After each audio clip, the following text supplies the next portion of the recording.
they make you laugh, if they make you cry, if they blow your mind, why not go online to Grimerica.ca/support.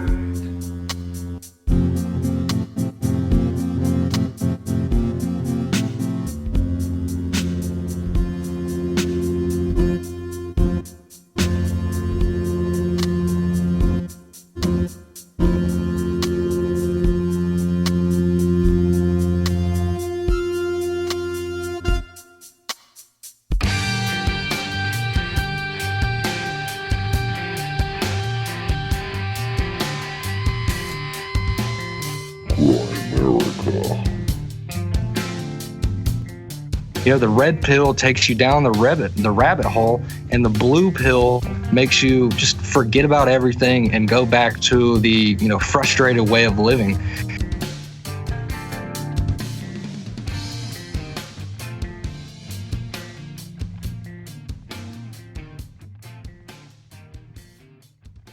Okay, guys, welcome back to the Grimerica show. We're going to be chatting with Forrest Neal a little bit later. We kind of bumped into him through the John Anthony West telethon. We kind of crossed paths with him, and we're back and forth with some emails, and we ended up just eventually deciding to have him on the show. Great chat. Yeah, it turned out to be a great chat. Those are the ones that usually do. So yeah, it's a good one. Another late night in the igloo. We got our buddy Felix here. As you all know, the king of Jingles is going to join us for a little bit and promo the Black Budget a little bit. And first, as always, do you want to mention a little bit about? We'll get into it after I introduce you as Late Night Grambo. He's not going to get home till like 1 a.m. Fuck. That's right. Yeah, but this was a great chat. I'd get you a blanket. You could sleep on the floor of the igloo. Yeah, no, that would save you like 2 hours. But now that you're married, you can't. No. You didn't come home last night? Sure, you slept at the igloo. Yeah, on the dirty floor. Oh, this was a great chat about guys' personal experience with meditation and medication. Medication leading to meditation and teaching meditation, and it was meditation fantastic. Replacing medication. Yeah, exactly. Yeah, it's awesome. Yeah, it's a great chat. Big thanks to Forrest for coming on. And of course, like I said, we do have Felix here. He's going to promo. We're doing our second trivia contest. We did the first one. Of course, there's a very few, less than 1% of you guys out there listening that know what that is. So we figured we'd have Felix on and try and pump that a little bit. Of course, to get a hold of that, you need to go over to Grimerica.ca/support and sign up for a one-time donation or a monthly donation.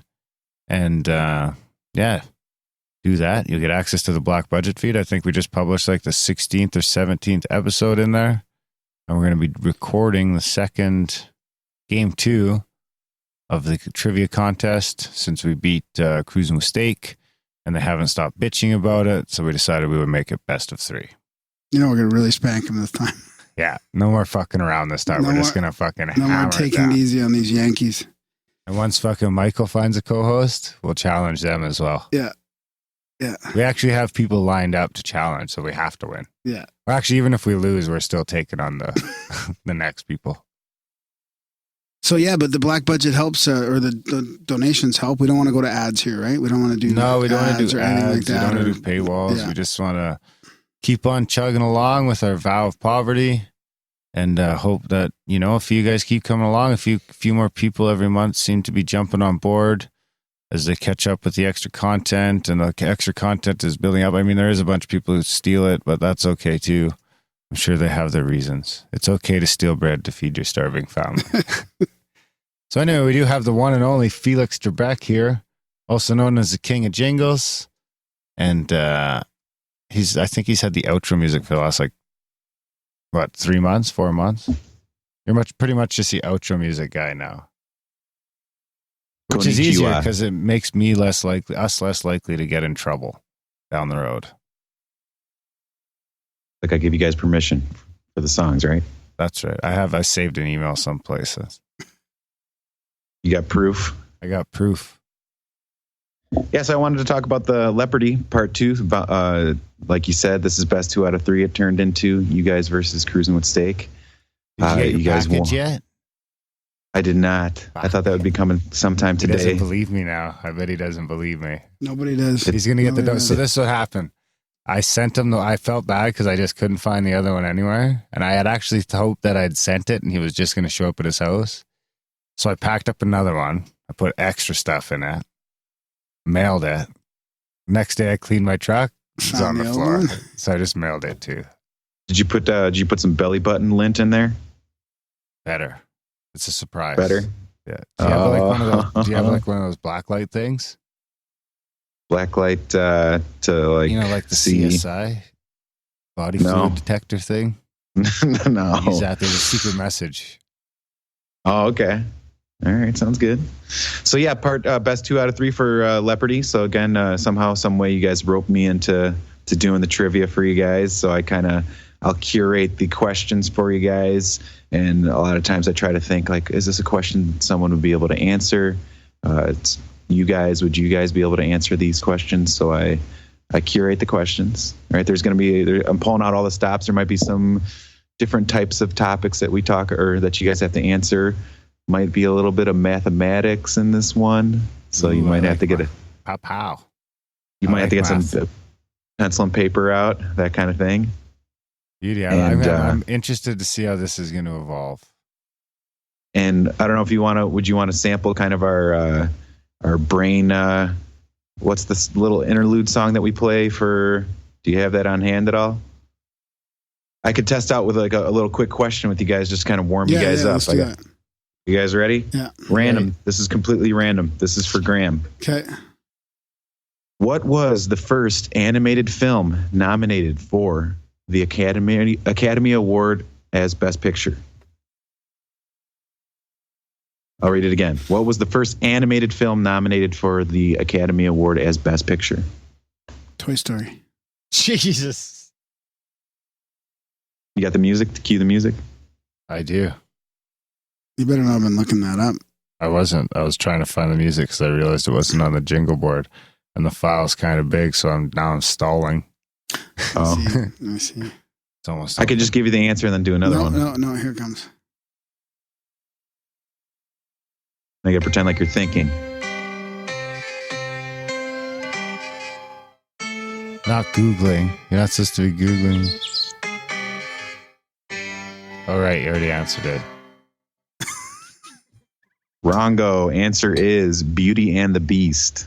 Oh. Does it You're say actually- year? Does it say year? I'm guessing it's like early 90s. Yeah, maybe. It That's doesn't say actually the way. year. You were way closer than I expected. Yeah. Well, you thought it was going to be way back? Way in the Like, 40s. Yeah, no. Because like, No, fuck. yeah, like some of those. Animated films weren't winning awards back then. Yeah, I guess not. I don't. All right, here's a random one. Random one for Darren. This is too easy. I'm not going to do that one. No, pick another random one. For what sport is the Iroquois Cup awarded? Can I guess?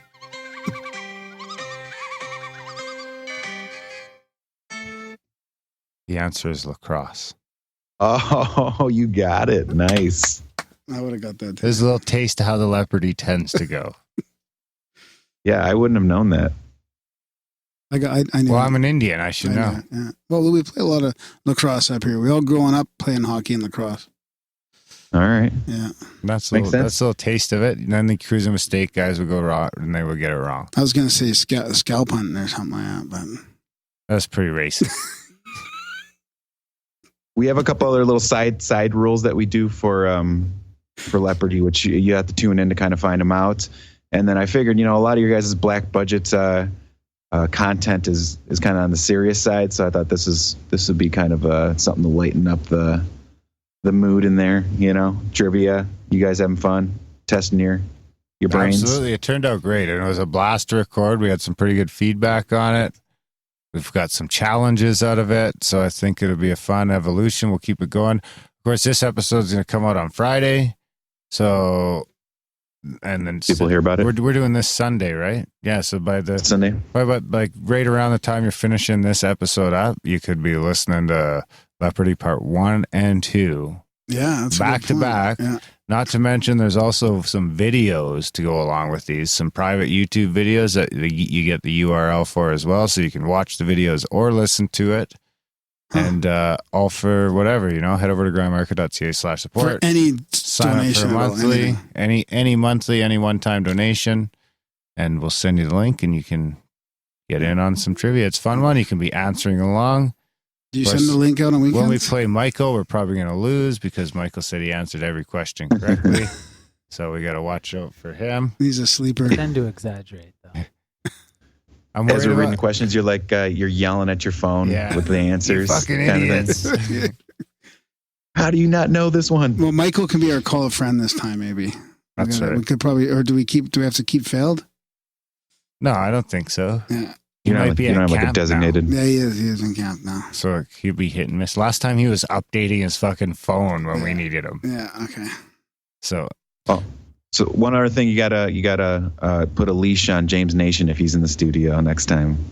This is a little. He's heading to fucking Mexico for a while, so we'll be okay. All right. And the other thing that I wanted to promo, I had a promo and a gimmick I had for you guys. If that's okay. I don't know anything about this, so this could go anywhere. The promo is for a new little mini album I put out. It's called Two Sweet Ones. 2 little sweet songs. They're kind of sentimental. Instruments you'll find on that are like acoustic guitar, tambourine. There's some harmonica. I also bought a reed organ from like 1960 from a thrift shop. I didn't buy it in the year 1960. I bought it now, and it's it's just like a reed organ. So you'll find that it's only 2 songs, but they took me forever to kind of master just because sometimes if you record something bad, you have to really work to like make it sound good. So I didn't record them the best. Maybe one of the songs I didn't record the best, but then I really worked at really mixing it really well. But right now with my mixing and mastering skills, I'm really getting into a level where I'm actually getting really good at it. I kind of passed the threshold recently where I'm able to really mix things a lot better. We'll throw one down for an outro. Yeah, that's what I thought we could do. Good music to make love to. Something like that. So it's called Two Sweet Ones. And again, you can find that at sirfelix.bandcamp.com. That's Sir Felix, SIRFELIX.bandcamp.com. And again, those are up there for, you can buy them. So I can add them to my little pile of money that I have. And here. I think we're that link is in all the show notes. It's always week, in the show notes. Yeah. So is now we made permanent the link to the Grimerica Christmas video. Yeah. Forever. Yep. That's Christmas all year round. That's right. Every our model kind of hopes that people have the spirit of Christmas all year round. So we'll keep the Grimerica Christmas jingle going all year round and hope that that you guys can head over to grimerica.ca/support, get the extra content, get the Leopardy, fucking rock on, baby. So again, buy my songs at sirfelix.bandcamp. The Two Sweet Ones, they might make you cry. They might make you float. They might make you something. And then when you buy Felix's music, he gets motivated to make us some great jingles. Yeah. Got it. And then I had another little gimmick here, quick. Last time I played the ocarina for you guys. This time I have an ocarina, but I have a better ocarina. Well, you could eat Spam with that. With the ocarina? Graham once ate Spam with a nose flute. That work out well for you? It was okay. It was teriyaki Spam. With the nose flute? Yep. The nose flute is now in the garbage. We have spoons now. But there was nothing in the studio. That was the only thing. That was back when we only had like 2 supporters. We couldn't afford spoons. But you could afford nose flutes? Well, we still have Spam. From listeners in Hawaii. We have to pile through that Spam by September. I'm pretty hungry right now. We're going to have a barbecue. So I got a little number.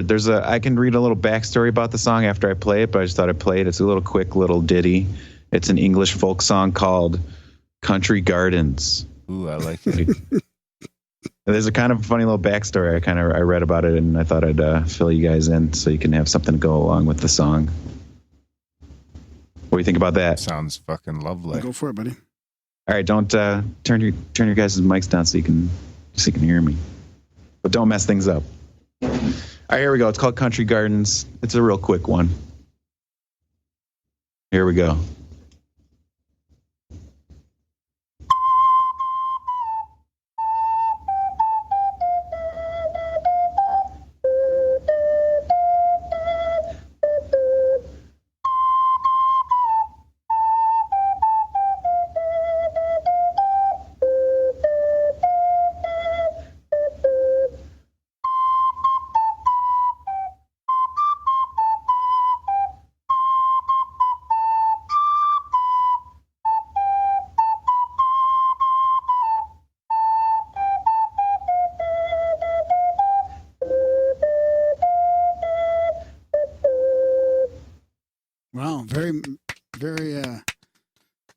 the mic stand?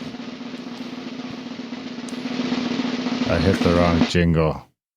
I meant this one. Oh, you wake up the baby. You woke up the baby. Yeah.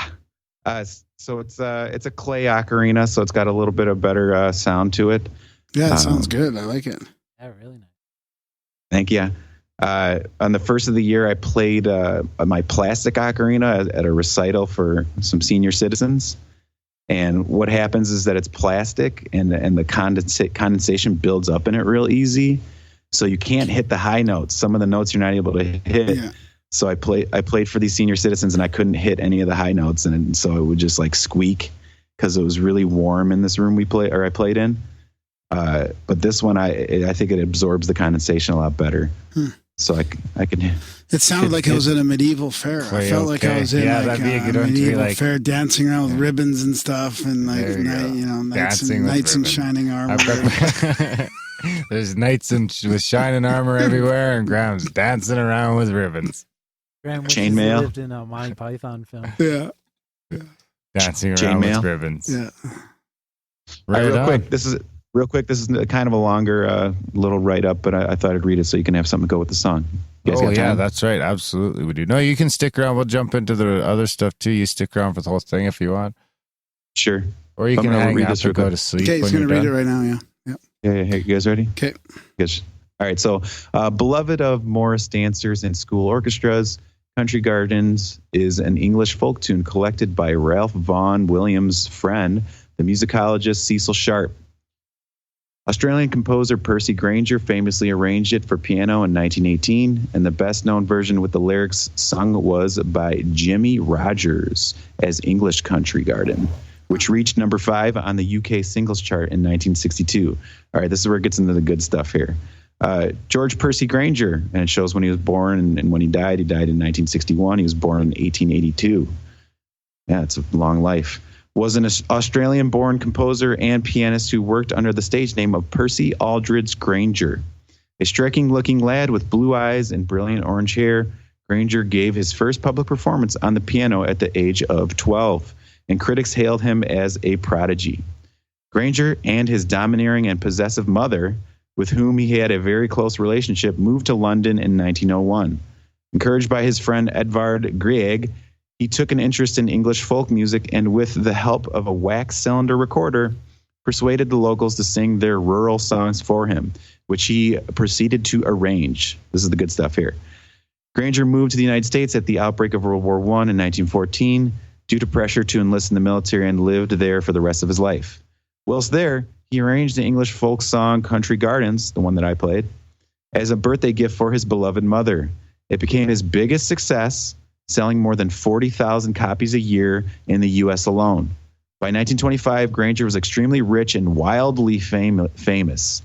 Wildly famous, it says. He was earning $5,000 a week for performances and charging up to $200 an hour for a lesson, a lot of money in those days. But Granger came to loathe this tune, so he didn't like hearing it. You know, it's kind of like Piano Man for... yeah, I know some buddies who have songs like that. That they just get sick of playing them. Yeah. You know, it's like Piano Man, and Billy Joel probably hates playing Piano Man kind of thing. Right. But Granger came to loathe this tune, which had become his calling card. At one concert, after he had already given numerous encores, he said, "I have to play Country Gardens or they won't go home." He did, and they did. So they went home. Granger was renowned for his physical stamina. This is the one last good part, and then on to your guys' next segments, right? Granger was renowned for his physical stamina and was known as the jogging pianist for his habit of racing. He was known for more than that. Something sexual? What's a P word for stamina? Prolonged. The persistent pianist. For his habit of racing through the streets to a concert where he would bound on stage at the last minute, as he preferred to be in a state of utter exhaustion when playing. While on tour, he sometimes walked from venue to venue. Once, after a concert in South Africa, he walked 65 miles to the next, arriving late, still wearing his gym shoes. There you have it. The more you know. What was that? Pretty. I missed that. Was that your ribbon song? Pretty interesting life. This George Percy Granger, Yeah, I like that. Yeah. jogging pianist. The persistent pianist. Persistent once again, pianist. I might pop off after a while, but again, sirfelix.bandcamp.com and go check out Two Sweet Ones. One other thing about that, I did the album art for that. But James Cruz from Cruzin with Steak, he's really good with typography. So you guys know what typography is, right? Yep. Is that like copying and pasting letters on top of pictures? Yeah. But there's an art form to it though. There is. And Like James you has want it. Yeah, you want to be able to see like the letters over the top of the picture. So he did that for me as like a favor because I've made a ton of jingles for them. So he made he did the typography for me. So it actually looks pretty good. If you go check out the album art, you can look at the album art and listen to the music simultaneous. The struggle is real. Sometimes I'm trying to line up the stamp so you could read the date and the episode number. And then I just say, fuck it. Sometimes you forget about changing the number on the stamp. One time. That happened one time. Just recently, I was all confused. The stamp didn't match the notes. This is the first time. 271, 271. 271. We haven't even got to again. 271 yet. He's 261. It was 261. Yeah. Well, 261 came out before 262. Yeah, I know. I was all confused. I did it on Instagram. I'm like, how is this episode before the other one? Yeah, a couple strange things happened there. Bingo, bango. Easter eggs. Down in Graham, going deep. It's a profound UFO quote of the week. Words to ponder and critique. It's a profound. All right, I got a couple FBI memos. Oh, boy. So Yeah. we just went from CIA memos No, right no, into no. This is FBI part of memos? my quote. It's in the quote. The unidentified craft appeared to take efficient, controlled, evasive action. That was an FBI memo describing the chase of a UFO over the North Sea in 1947. Ooh, Roswell. And then this one is Army intelligence has recently said that the matter of unidentified aircraft or unidentified aerial phenomena, otherwise known as flying discs, flying saucers, and balls of fire, is considered top secret by intelligence officers of both the Army and the Air Forces. And that was an FBI. Is that what the song Great Balls of Fire was written about, you think? Yeah, maybe, eh? That was an FBI memo on UFOs in 1949. Oh, when was that song wrote? Hey, Google, when was Great Balls of Fire. Great Balls of Fire written? Probably 1951. 1957. Ooh, you're According close. to Wikipedia, Great Balls of Fire is a 1957 popular Okay, stop. song Hey, Google, recorded by stop. Jerry Lee. Stop. That's the first time that little gimmick actually worked. I thought it was Felix coming. I was like, that was fast. Yeah, no, that was not bad. Eh? Felix was pretty close, though. 6 years. 6 years, yeah. That's nothing in geological sense. Eternity. For a We were child. talking about the constellations for hours. Oh, yeah. Yeah, that went long. Poor Felix is just fucking waiting. Oh, bad. Thanks for staying Napping on around, the though, buddy. couch. That was good. We got anything else still to jump into? I got a couple listener emails if you want. Do you want to just do one? We're going to keep this one a little bit shorter. It is fucking the middle of the night. Sure. Here we go. This is just a sort of a spam gram.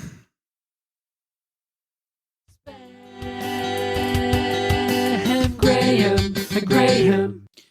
Hey guys, I've been listening for about 6 to 8 months now, and I'm hooked. I can't get enough. The banter, the discussion, the amazingly slight contrast between the two of you, all of it. Great guests and superb content. Keep it up, guys. We love it. I found this lady while surfing through YouTube who goes by Susan Humphreys. She sounds quite educated and up to date on the vaccines topic, and I've only gone through some of her stuff, but so far she seems legit, maybe worth a gander from you two. Once again, I want to thank you both for you and your work. You have a great approach to some very touchy subjects, and you don't go out on limbs too much without doing your homework. I haven't supported monetarily yet, but I try to spread the word to the people I'm around. Much love and thanks. That's from Leon in Loveland. Right on. Thanks, Leon from Loveland. I actually have Susan Humphrey's book. Yeah, good job. I think I tried to get her on the show, but she didn't answer. That happens sometimes. When you're trying to be taken seriously and someone contacts you with a logo that's a Moai smoking a joint, sometimes you just ignore it. But a lot of times you don't. At least 265 times and counting anyway. That's right. I will jump into this real quick before we sign off. We got a nice postcard, an Eclipse postcard in today. Nice. From Nikki the Dude. A nice donation. Thanks, Nikki. Thanks, Nikki. He sends postcards every few months. It's awesome. Absolutely. Of course, Nikki won the iPad and the money bomb at one time. Yeah. Yeah. When we were making even less money than we made, that was before we were paying the bills. For sure. You thought we were paying like 25% of the bills, and then we give half the money away. So then we were only paying like 12% of the bills. Yeah. Now we and you pay guys thought like he was a girl. Yeah, almost. And we thought he was a girl. Yeah, that was the whole thing. Is we went into the whole thing, recording the intro, thinking he's a girl, and then a dude answers. We're like, "Is Nikki there?" This is Nikki. Anyway, here it goes. Darren and Graham, I hope this finds all well. 2018 Grimerican meetup is a thing. I remember Randall saying y'all have a stone circle. Summer solstice meetup there? I've been a fan from the first listen, but y'all really hitting a great stride. Keep on talking. Your humble Grimerican, Nikki B. Nice. Thanks. Thanks, Nikki. Always nice to get something in the P.O. box. Yep, it is. We will be getting a rocket soon. I can't wait. That's all Synchro on rocket. Grimerica.ca/contact. Yep, it's all there. Big thanks to fucking Mac. I can't remember. We must already thanks Mac for sending the A+ grade A socks. Really giblets. He sent you giblets. He sent us some dirty socks to help get us through Christmas. And it was grade A socks. They kept me nice and warm. Thanks, Mac. I can't remember if I thanked him or not yet, so I figured I better throw that out there. So I think that's about it, guys. It is the middle of the night over here in the igloo. So, enjoy this chat with Forrest Neal. It's a great one. And check out his work. He's like, this is one of those guys, this is probably one of his first few interviews, so he doesn't have a lot of big following yet. So make sure you guys go out there and let him know you heard him and let him know to keep fighting the good fight. Yeah, and you this inspired you to start meditating a little bit. I haven't more, started yet. I know, but you were pretty inspired after this. It inspired me to talk about it. We'll get there. I think we'll get there one day. Right on. All right, guys, enjoy the chat.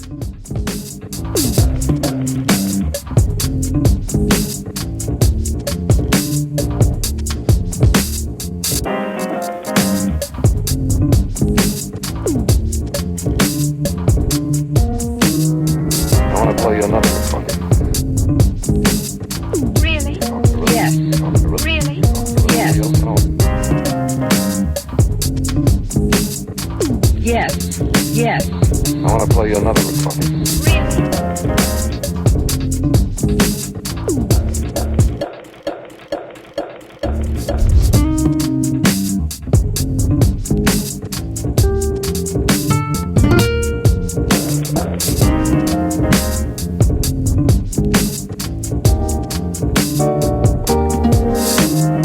I want to play you another recording.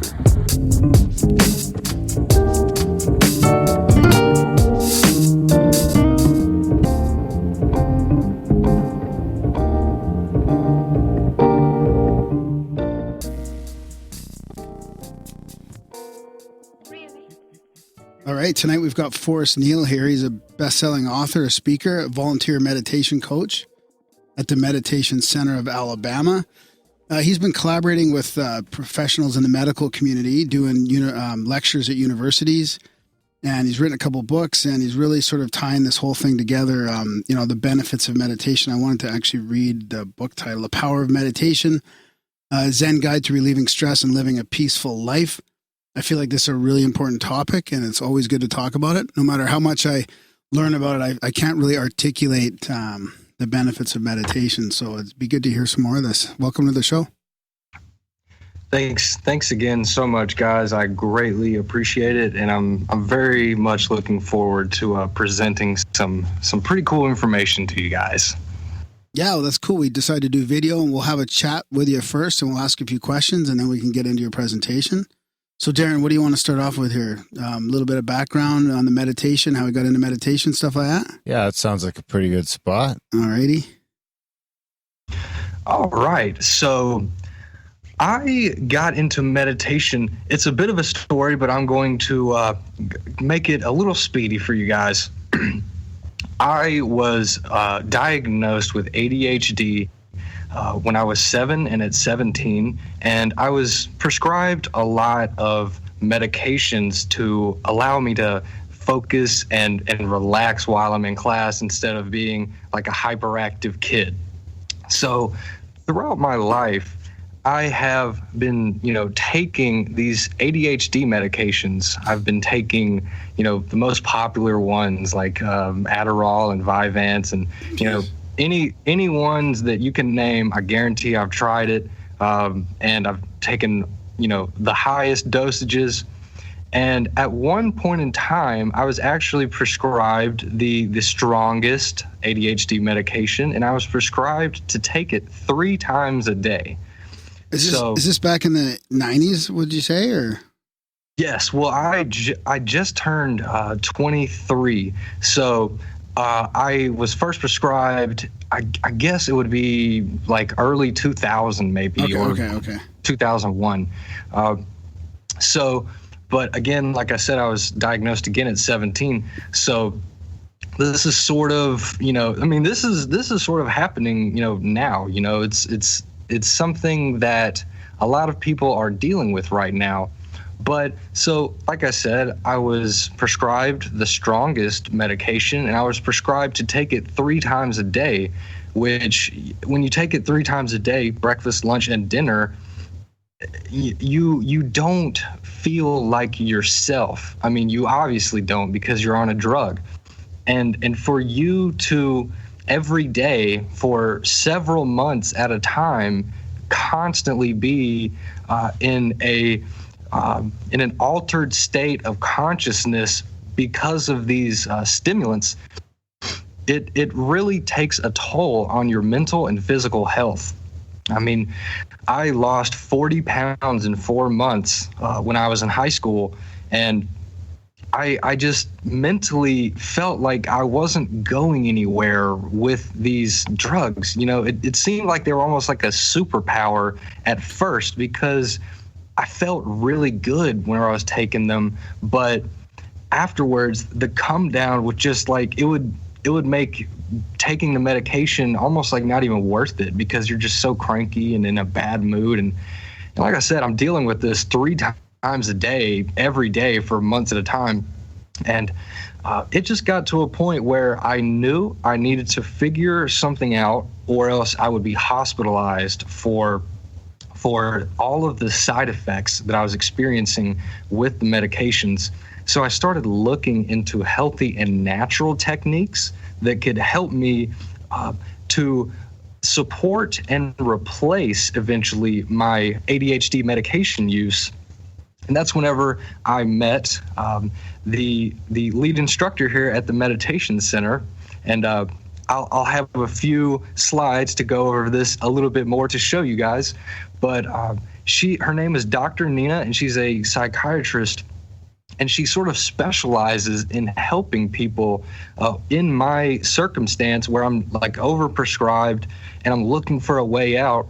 And she taught me meditation, and she taught me it in a way that allowed me to use it like a tool, just like someone would use the prescription drug to help them, get out of whatever state of mind that they're in, or to help them focus. She taught me how to use it in a way that I could at any moment decide how I wanted to feel and what I choose to focus on. And it's just an unbelievably powerful exercise with so many practical uses, even in the modern world, besides spiritual practice. there's so many more applications that it can be used for, and I hope to explore some of those different applications in the presentation that I'll give you guys. Nice. Does that also talk? Do you also talk about the different types of meditation in that presentation? For the most part, I give at the very end. I give a technique that I've personally used, and that I have helped other people with. I'm the lead volunteer coordinator at the meditation center, so I'm the person who introduces new people to meditation, and so I'll go over the practice that I use, and it's pretty general. It's not specific, because meditation, there's no one technique for everybody. Everybody's different. So what do you do? I can. What's your what do you do to the person that's kind of brand new and maybe a little hyperactive?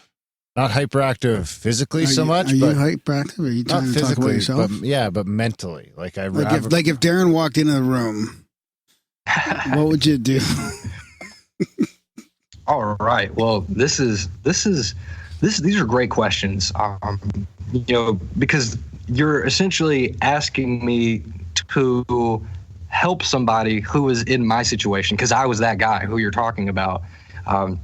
And there's a great sort of routine that we follow at the meditation center, where we like to do a few exercises or a few stretches before meditation. And so usually we'll do something like yoga or qigong or something, simple, just for a few minutes, maybe 5 or 10, because what you will often discover when you're trying to relax is that there's something going on with your body that's preventing you from relaxing. Mm-hmm. Like there's a pain in your hip, or your jaw feels tense, or something along those lines. So having a relaxed body is the beginning of having a relaxed mind. So I would first begin by doing a few exercises with the person, and then I would go over a really cool facial massage technique that I use. I actually have special tools that I use to perform this facial massage, and it's not necessary to have the tools. You can use your hands to do it, but having a facial massage before meditation is another just great way to just calmly and relaxingly move into a restful state of mind.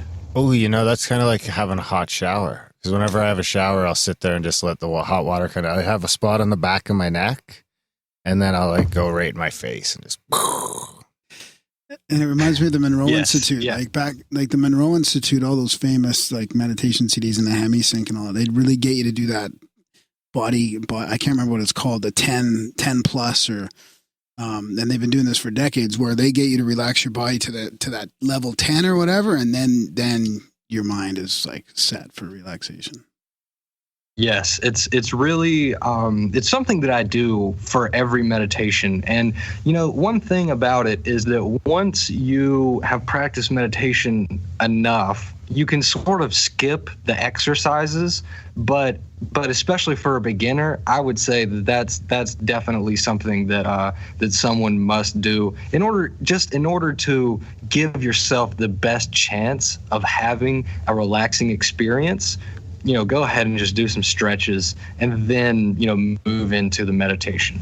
The reason I asked about the different types of meditation is because I've been trying different ones recently, and I participate in a recovery group that uses Buddhist mindfulness techniques and stuff like that. And I find that, there's all these different ones, but my go-to seems to be back to just the traditional Buddhist mindfulness, watching your thoughts like clouds through the sky and that type of thing. And I wondered if you found that, is that one of the types that you think is more powerful, or is there other things? Because I hear all these other spiritual teachers talking about ways to incorporate breathing and building up your chi and getting your chi flowing and all this stuff. So that's kind of why I was asking about that, because I'm trying all these different ones to try and figure out what works for me and my girlfriend as well.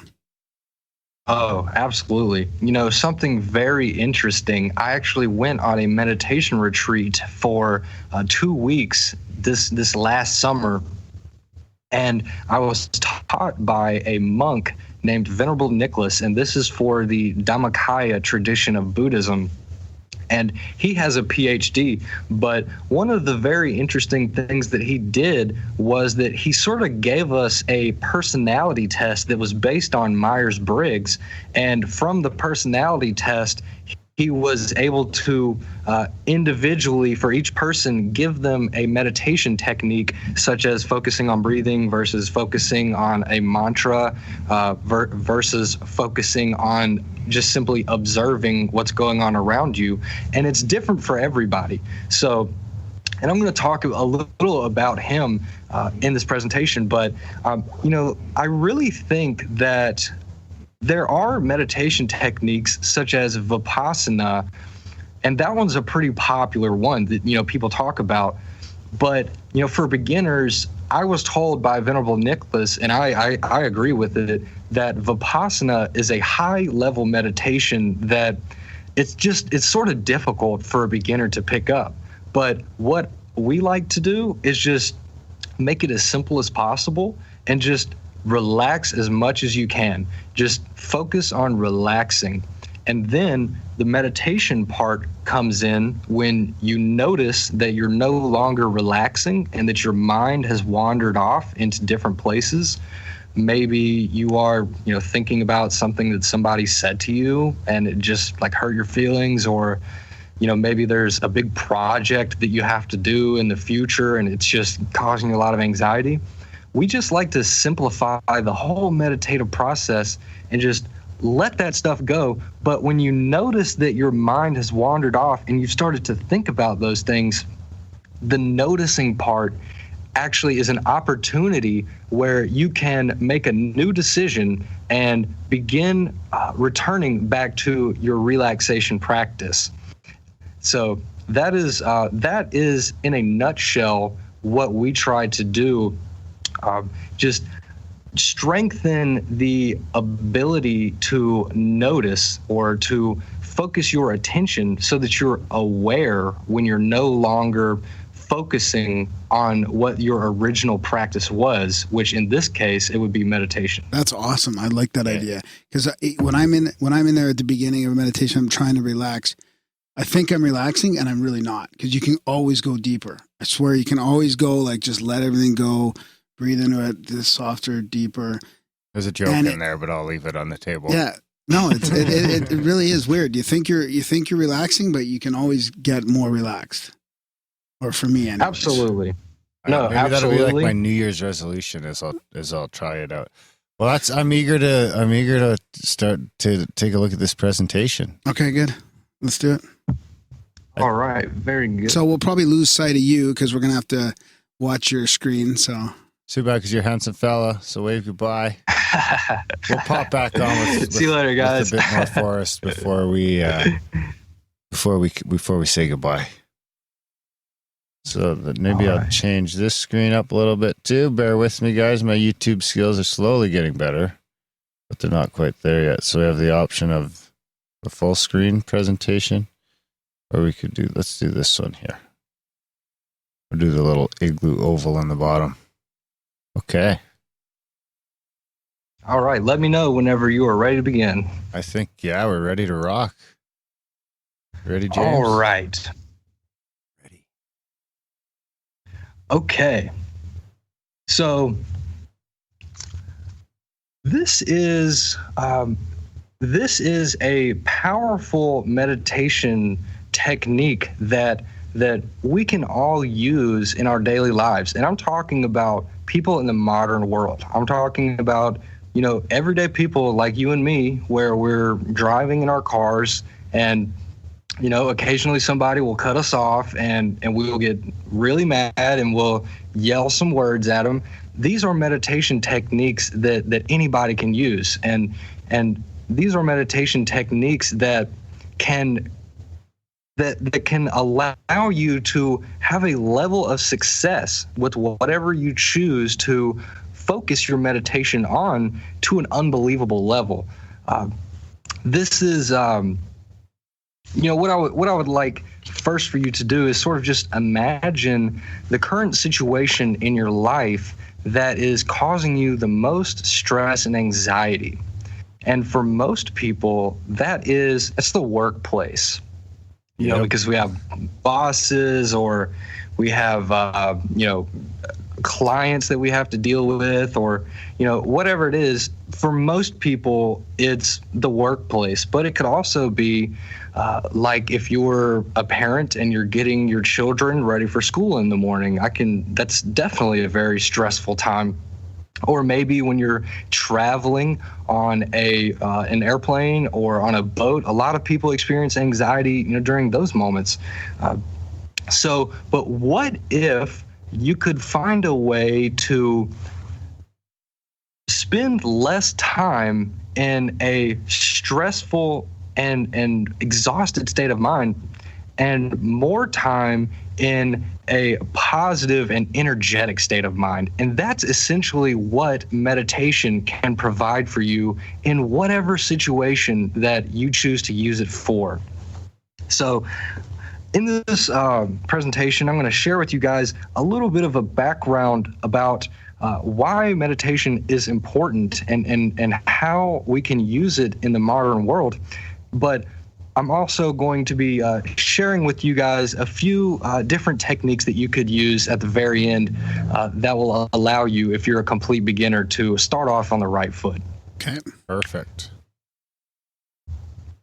All right. So this is just a survey that was taken in 2011 by the United Nations Office on Drugs and Crime, and they surveyed that the United States contains 5% of the world's population, but that we consume 75% of the world's prescription drugs. Wow. That's an unbelievably staggering number, and this was in 2011, and it has most definitely increased by then. There's many more surveys that were taken, but I just wanted to go ahead and show you guys this one. But I was one of those people, who was taking the prescription drugs, and I don't necessarily blame myself for being one of those people that, takes prescription drugs because, I didn't know what else to do, I mean, at age 7, I didn't really have a choice. I mean, my mom just took me to a doctor because my teacher said that I was a hyper kid, and my mom, just listened to the doctor and have been taking medication, basically since then. But there are, so many people who are like that, and meditation is something that can very much help those people. People are experiencing a lot of anxiety, like maybe in class, and there's a big movement right now of college students and high school students who are taking ADHD medications or other, the smart drugs, or, whatever it is. And I think that there's a much better way.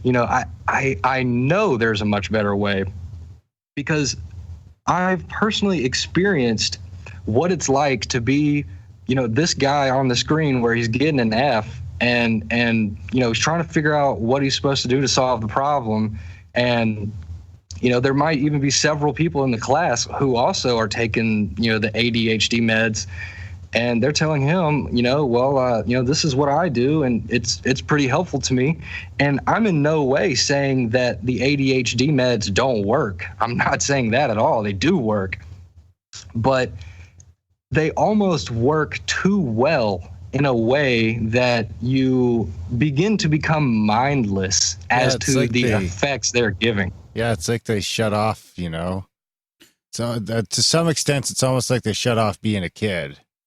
I know a couple kids that are on them, and it's just kind of, I knew them before and I knew them after, and it's like, sure, it's like Eventually they get numb. They listen now and all that, and they're doing better in school, but they're missing something at the same time. 100%. And something that I've never heard anybody say this before, but I think that it's almost poetic the way that it worked out. But in the movie The Matrix, there's a scene where Morpheus is giving Neo the decision: you can choose the red pill or the blue pill. And the red pill takes you down the rabbit hole, and the blue pill makes you just forget about everything and go back to the frustrated way of living. And the funny thing is that the most popular ADHD meds are blue pills. So it's almost like, is Viagra a blue pill too? Yeah, it is. Yeah. Yeah, I'm definitely not saying that that the directors of the movie in any way created that purposefully. I don't know, but I always thought that was a funny connection because it makes so much sense. They go so well together. The idea of just forgetting everything and going back to the rustle and bustle way of living. Versus exploring new routes and maybe not being able to go back to the old way of living and the old way of thinking. So that was just something interesting. But anyways, like I said in the very beginning of this podcast, I was somebody who was taking all of these drugs, and I was becoming extremely unhealthy, and I needed to find a way out. And that's whenever I went to the Meditation Center of Alabama, and I met Dr. Nina Nimitz, who is the lady who is sitting in the meditation posture right next to me in this picture. And this is me whenever I had shorter hair, so not sure if you'll be able to recognize very well, but that is me. And after practicing meditation for a few weeks, I really began to feel like I'm getting it and it's making sense, and I'm finding a way to practice outside of the meditation class, like in the morning whenever I wake up or at nighttime before bed, and it's actually helping me. And so, that's whenever I began to wean myself off of the meds, because I could see, these meds. At first, I thought they were giving me a superpower, but once I learned meditation, it's sort of like I realized that the meds weren't giving me anything that wasn't already inside of myself. I just didn't necessarily know that I had the power that I had. And that's something that, a lot of people who are taking ADHD medications, I think they really need to hear that, because I hear it from so many people that it's like a magic pill, or that it allows you to accomplish amazing things. And certainly, yes, it does, but it doesn't mean that you didn't have that ability to accomplish amazing things within you already. You just didn't find the way, to do it on your own just yet, So that's what meditation has done for me. And meditation, at the Meditation Center of Alabama, we help, so many people with drug addictions or maybe alcoholism or, depression, anxiety. There are so many ways that meditation, from a medical standpoint, can be highly beneficial. So this was the lecture that I gave. I was invited to speak at the University of South Alabama, and I was sponsored by the Meditation Center of Alabama. And I was invited to speak by Dr. Nina because she knew my story and she knew that I could be helpful to other people. So I spoke to people at the university for around 40 minutes, and it was just an unbelievable presentation. And I spoke a little bit about my book. This is actually the Power Meditation Beginner's Techniques for Higher Levels of Energy, Focus, and Creativity. This is the second version of my book. It actually just came out a few weeks ago. I had just completed the second edition, and so I need to update it back on my website. But I believe if you go on Amazon, which is where you would find it, that it will be the updated version with lots of extra information inside of it. Is that the only place to get the book? I know we've had some authors direct our listeners away from Amazon because they get better margins through their personal website or things like that. As of right now, Amazon is the only way, and eventually down the road, I'm going to be able to get it on my website at forrestneal.com. But it's just at this moment, I have so much stuff that I have going on that it's really hard to focus on that. And really, I should pay somebody to do that. But, for right now, Amazon's totally fine.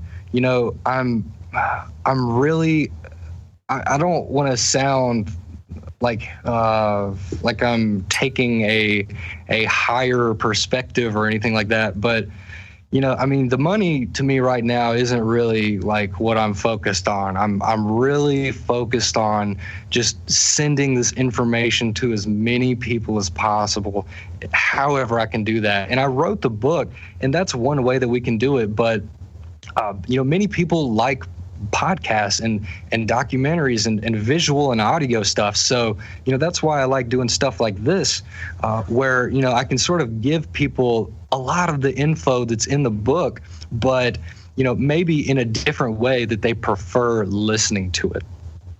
So this photo, if you see on the screen, is her name is Kana, and she is a news reporter for a very large television broadcasting network in Thailand. And I was interviewed by her because she had watched my lecture, and she asked me all sorts of questions, about my experiences and how I've, benefited from meditation, because where she's from in Thailand, meditation, it's sort of like, brushing your teeth, it's like, of course you do it. For many people, I should say, it's sort of like just an everyday thing, but they really like hearing the American perspective, because, America is very different, but being able to find a way to relate back to what their practice is with meditation, it's sort of like we're forming a connection, with each other. And it's very, very cool stuff. I've been interviewed a few times. This is at the Georgia Meditation Center in Atlanta. So I've been interviewed a few times there. Yeah. I was growing my hair out at this time. Yeah, well, I'm here in Alabama, so it's actually pretty cold right now. I mean, I'm sure it's freezing in Canada, but no, it's warm here. It's weird. We don't even have any snow yet. It's supposed to. It got real cold at the beginning of the year, and then it's been beautiful. It's been beautiful. Yeah, it looks like it's coming to an end in the next couple days. Really cold at the beginning of January this year. It's probably going to be. Yeah, it's probably going to be brutally cold in January. Yeah, I think it's probably colder there than here right now. I'm going to have to come, to Canada sometime. Where are you guys in Canada? We're just outside of Calgary, Alberta. Okay. Yeah, because I live in Mobile, Alabama, which is on the Gulf Coast. We're right on the water, basically. And it snowed here for the first time in 20 years last Saturday, I think. So we just had the warmest day for December 10th or something like that in 132 years. Oh my gosh.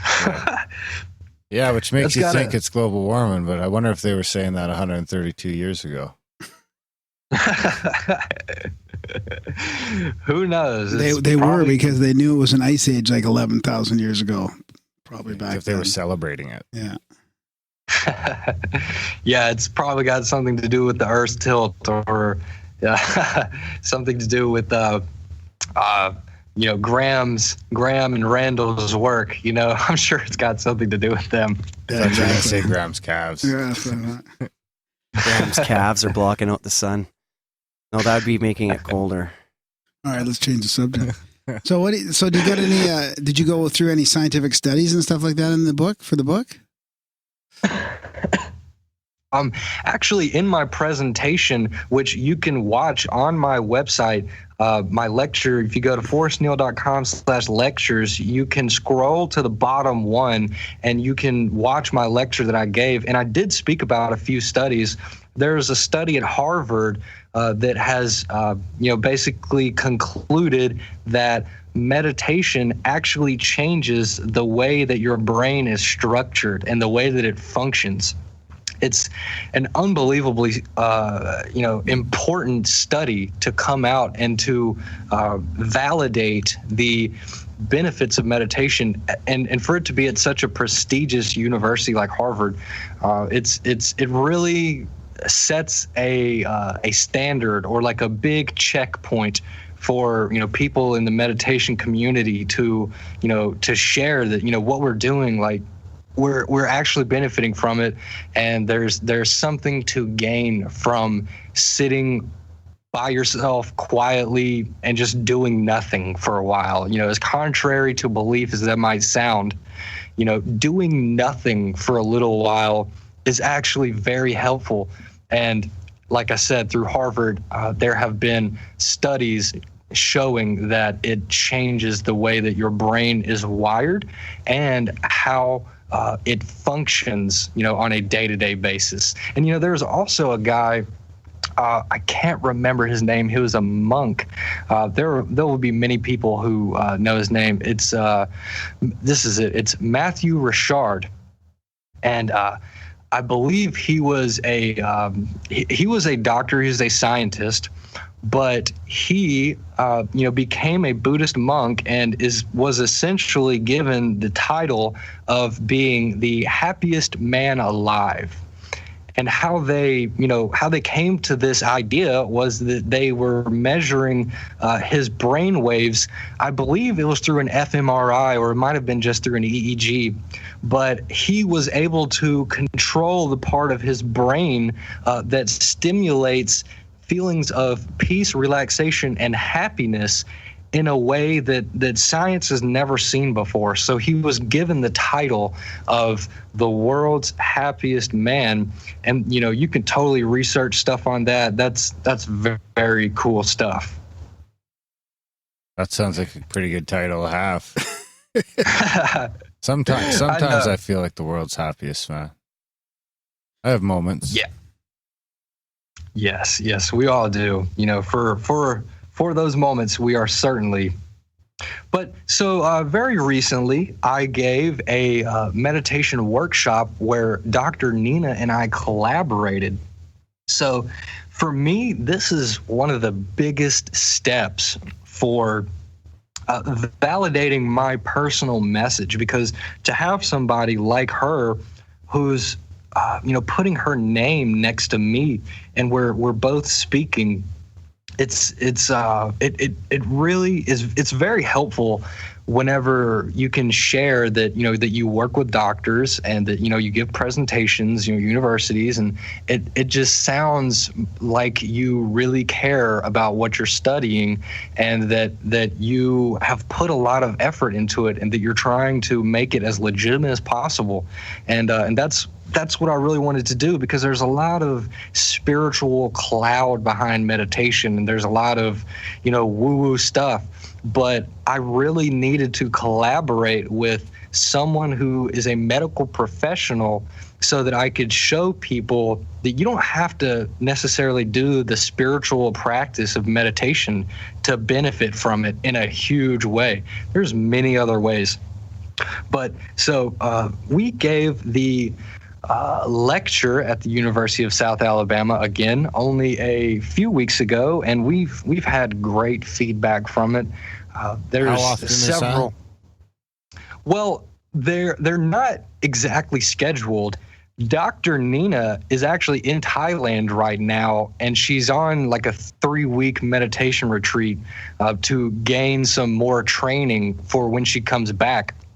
But they're not exactly scheduled, but I typically do a few a year, but this coming up year, I really want to ramp it up, and I want to try to do at least 3 lectures or presentations, before March. So those will be very interesting. I'm going to go into a little bit of deeper stuff than what I will be presenting to you guys right now, but it will be very interesting nonetheless. Yeah, when send us the dates, because we've definitely got quite a few listeners down on the Gulf Coast there.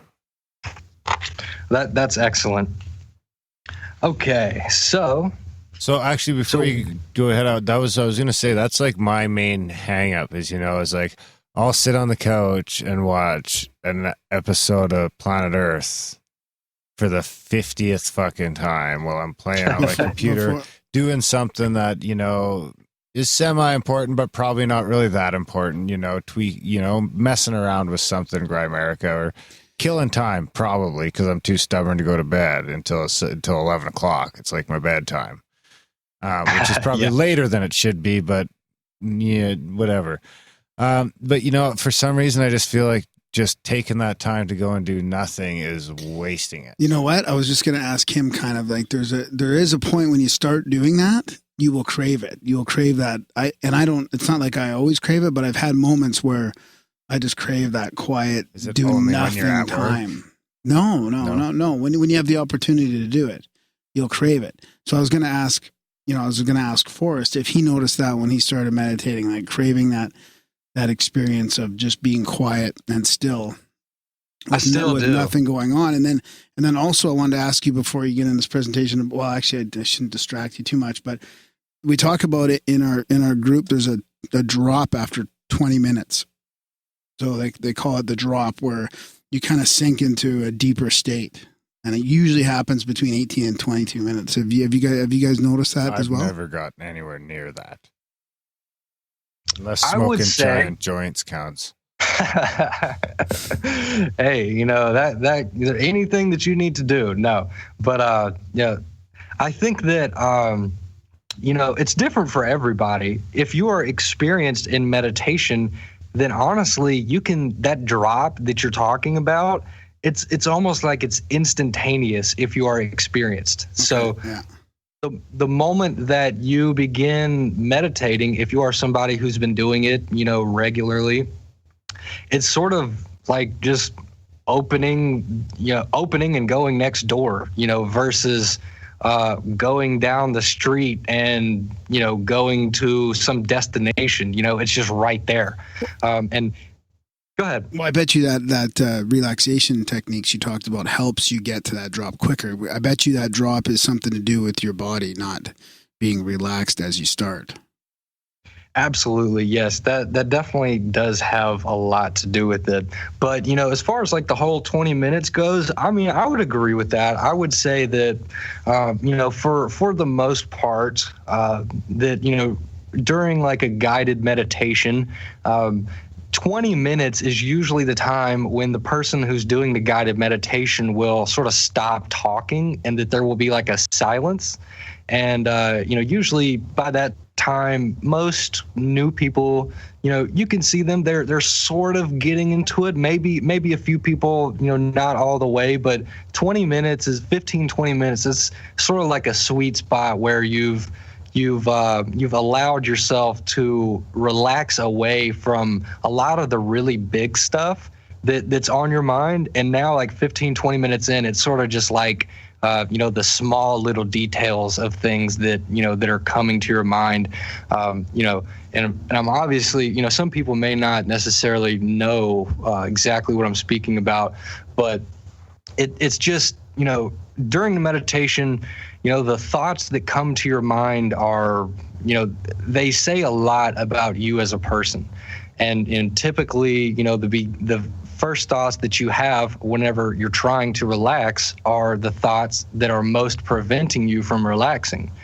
And then when you get past those thoughts, there are, small little details like, oh, I wish I, did this and said this to this person and, a long time ago. And, it's just small stuff, but it's easy to let go of those small things. So, but to answer your question about craving that calm and relaxation, there's, it still happens. Like there's times when I'll go outside and there will be no clouds in the sky and the sun will be out and I will just be feeling the rays from the sun. And I have to stop whatever I'm doing and face towards the sun and close my eyes and just take a few deep breaths. And it just feels amazing. So I definitely still have those cravings, and that's, you're gonna have those, for the rest of your life, because that's sort of like the most enjoyable state to be in, just that very calm and happy and confident, relaxed Blissful state of mind. Yeah. Yes. Yeah, I love it. Okay, let's get through your get that presentation going there. What is meditation? Yeah, absolutely. So meditation is like doing a bicep curl for your brain. Yes. So this is a great way to, that I've used to share information with with personal trainers and, people who understand working out. It's very relatable in terms of meditation. So the exercise is, like doing a bicep curl, lifting the weight up and down, back and forth. It's sort of like we are allowing our thoughts to come as they will. And while they are coming, we are, performing our relaxing practice. But once we notice that the thoughts have sort of, taken over, that's sort of like when your arm is completely outstretched and it's time again to pull the weight backwards. So that's whenever you notice, okay, well, I'm not relaxing anymore, so I need to pull this attention back to myself and relax again and perform the relaxation technique. All right. And these are a few people who, highly advocate meditation. I mean, these are some of the most well-known people in the world, like Steve Jobs. Let's see how many I can name. Oh, all right. Steve Jobs, Russell Brand, Will Smith, Oprah Winfrey, Graham. One of the Beatles? Paul McCartney. Is there a Paul McCartney in there? Phone a friend. Graham, you got one? Yes, Paul McCartney. Who's a basketball player? Is that LeBron James? Yes, and that is him meditating in the middle of the NBA Finals that he actually won. I was gonna. If I got that wrong, there would have been problems. Yes, I don't know who is Quincy Jones. Quincy Jones. No. Who's the lady? Is that not Quincy Jones? That's Giselle. That's the most popular, most widely successful Victoria's Secret model that's ever lived. That's Tom Brady's wife. That's right. And who's the guy with the sharp suit and the bow tie? That is Russell Simmons, and he is a very widely successful entrepreneur. He's created so many brands, like Fat Farms. I don't know if you've heard of that before, but that's a pretty widely successful brand. And he's just a business magnet, and he's made lots of money. And also the man right above him, who's wearing like the denim shirt, that is Ray Dalio, who has led the hedge fund in charge of the most amount of money in the whole world. So, and he actually says that without meditation, his success would not have been possible. And that's what a lot of these people are saying, and these are only a few people. There are so many people that are coming out and saying like meditation is something like it's actually pretty cool, and you know we can benefit from it. And a lot of them are saying like I wouldn't be the success that I am without it. And it's just like how I was saying, LeBron. You know, there's the picture of him and he's meditating right there. You know, just eyes closed, taking deep breaths while he's sitting during a timeout. I remember watching this on TV. He was, you know, this was like 50 seconds left in the game, and I think they were down or something. It was very close. But he, you know, returned to his meditative practice, and they actually, as far as I can remember, I'm pretty confident that he actually did end up winning that game. But I know that overall they did end up winning those finals whenever, you know, in this series where he's seen meditating. There's lots of, you know, other professional athletes, you know, who advocate for it. So well, yeah, you know what? You know who used to do it all the time is the little short player like you, the hockey player, Martin St. Louis. Oh yeah, He used to always. I remember because that bastard he's beat still us. quite a bit taller than me, probably. He beat us in the finals. Oh, did And he? he would go out when everyone else 2004. was doing their warm ups. He goes out and meditates. Oh wow, that's Yeah. cool. Yeah, Yeah. nice. Well, I like how people aren't afraid to do it anymore. Like, there's no stigma around it. It's not looked down upon anymore. It's acknowledged and accepted that that's a legitimate way to get into the zone or whatever you're doing. Yeah, I'd say it is now where yoga was 20 years ago. 10 20 years ago. That long ago? 20 years ago. 20 years ago, I didn't know what the fuck yoga was. That's, well, you're just finding out about meditation. So it's about 20. It's about right. Oh, stop it.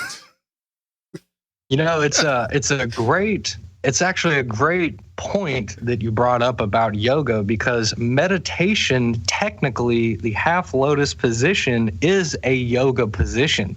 It's actually just one that you would stay in for much, much longer. Do you have to be in that position? Is that a prerequisite? No, you can sit in a chair. I've sat in a chair and meditated before several times. I mean, if you have issues with your legs or your hips or whatever, Flexibility sitting in your in chair. general. Yeah. Yeah. Well, you know, and of course, you know, if none of that works, you could also try the sensory deprivation chambers, which I've tried, and you know, they're unbelievable too. Like I'm going to speak more about them, you know, in my next presentation, you know, that I was telling you guys about. It's just like the next level, you know. So, but what I was saying about the yoga stuff is that yoga is meditation. The half lotus position is a yoga position. And this slide that I have on the screen is the Pareto principle. And it's sort of like, Oh, I know that what? one. Yeah. Yeah, so it's like, what are the small amount of tasks that I can do that give me the most results? Or like, what's the most important thing for me to do that if I just did that, you know, I really wouldn't have to worry about much else. You know, I wouldn't have to worry about the small details. And it's sort I didn't of know like about that aspect of it. Actually, I was more familiar with the like So many employees, 20% of your employees are responsible for half of your productivity. Like 10% or 5% of your employees are responsible for That kind of 50% product, or yeah. some 80% of your productivity. So what he's relating it to is 20% of whatever you do is responsible for 80% of the results. Yeah, that's interesting. that's correct. Yes, and in particular, these are a few different yoga positions. You know, you have legs on the wall, downward facing dog, the mountain, child's pose, and the lotus, just like I was talking about. I could do three of those. Comfortably. Yeah. Yeah. So these are all different yoga positions that are meant to handle stress.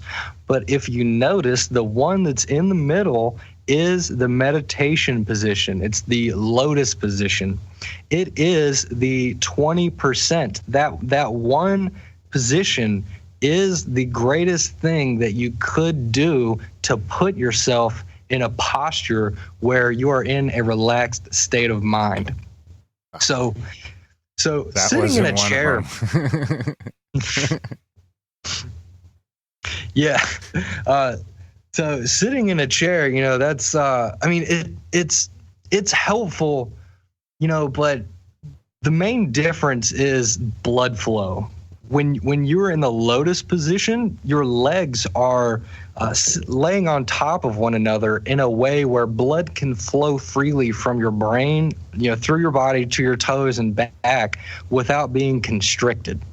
So it's the best way for you to just feel the relaxing flow of energy moving up and down your body, simply by not having to be distracted by your leg falling asleep, or there might be a pain in your lower back or something like that. The lotus position is absolutely by far the position, if you can do it, the one that will give you the greatest chance of having a relaxing experience. But if you have to sit in a chair, that's totally acceptable.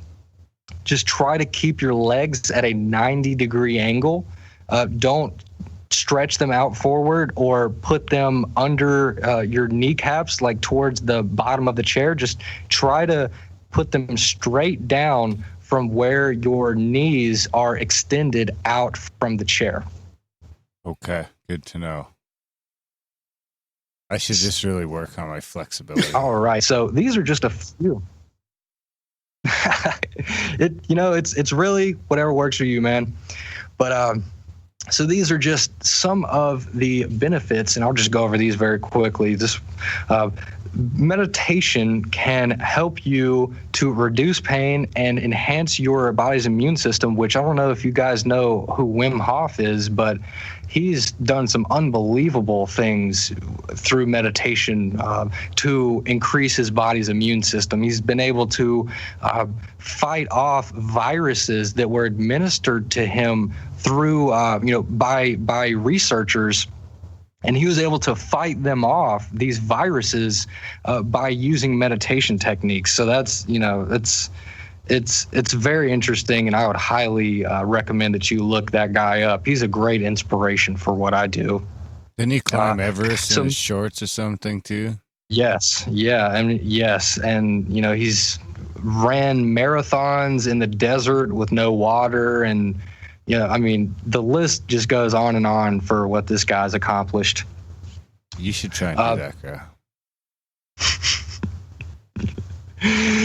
So just a few more of these benefits. It reduces your stress, increases your energy, and provides a sense of calm, peace, and balance. And a really big one, it increases blood flow and slows the heart rate, and it helps reverse heart disease. So these are benefits that you can experience, medically, just, through meditation. This is not talking about how you will be more creative or more focused or, whatever else that you would like to attribute your practice towards. These are the benefits that you will gain just by learning to practice this on top of whatever you choose to use it for. What about, is there any longevity studies that you live longer or anything like that? Whenever it comes to, meditation, I have to say that would be a study that, I'm not aware of a study that really validates that, because I think if that study came out, that would be like an unbelievably huge finding to come out with. But it's sort of believed within the community and, within, people who practice it, throughout their whole lives, that it extends the amount of life that, that you're going to have. And of course, accidents are going to happen, and, we never know when, it's just going to be the end. But, I would say that most certainly it limits the amount of things that could kill you. So in that way, yes. But as far as an official study, that remains to be seen. But I would almost certainly, believe that it does. It'd probably be tough to control, because I would imagine most people that are meditating on a regular basis are probably, and this might come off as pretentious. I guess I don't meditate, so it can't be pretentious, but I'd imagine they're just healthier lifestyles in general. I strike it like most people I know that meditate or maybe exercise a little more regularly, eating a little healthier, things like that. Yeah, I mean, it's different for everyone. It's sort of like you're giving yourself the attention that you're giving yourself a level of attention that just through your day-to-day stuff you wouldn't be able to have. So you begin to notice more about how you feel whenever you're eating certain foods. Like, you might feel tired, or you might feel like crap after you eat a donut or a whole box of them. Or, for like me, after I started meditating, to be quite honest, my drinking has gone down a lot, because I drink like maybe one beer or maybe half a beer. And I don't know how, I mean, I get a headache and I don't necessarily enjoy it, as much as I did. And that's just me, I mean, everyone else, might be different, but basically I've just formed a very low tolerance for noticing whenever, things are changing inside of me. So I would agree, typically people are living healthier lifestyles because you just give yourself a lot more attention to how you're feeling, Yeah, exactly. You're more cognizant of, probably your regrets after a night of hard drinking. Not only that, but you just feel better naturally, and you don't want to go back to that space where you're fucked up unnaturally. Or that's the way I feel anyways. Yeah, absolutely. That's a great point. No, that's a great point to make. It's something that you just learn over time. But so after practicing meditation, for a while, I really became interested in how I could, apply it in my daily life. And so if you look at the two people standing on the right side of me, it's a lady and an older gentleman. And that is Dr. Kent and Dr. Kay Welsh. And they are retired psychologists who lead a meditation class at the meditation center. But their class is a little more advanced.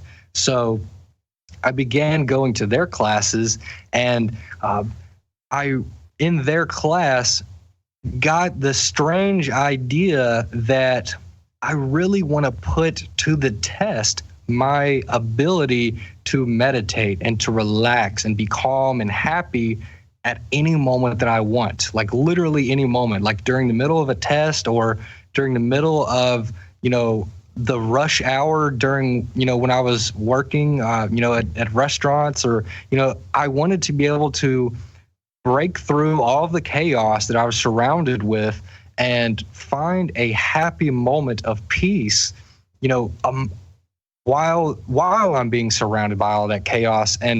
And going to their class, I had a realization, of like the perfect thing that I could do that would really validate my ability to prove it to myself that this meditation technique really works, and really to prove it to others.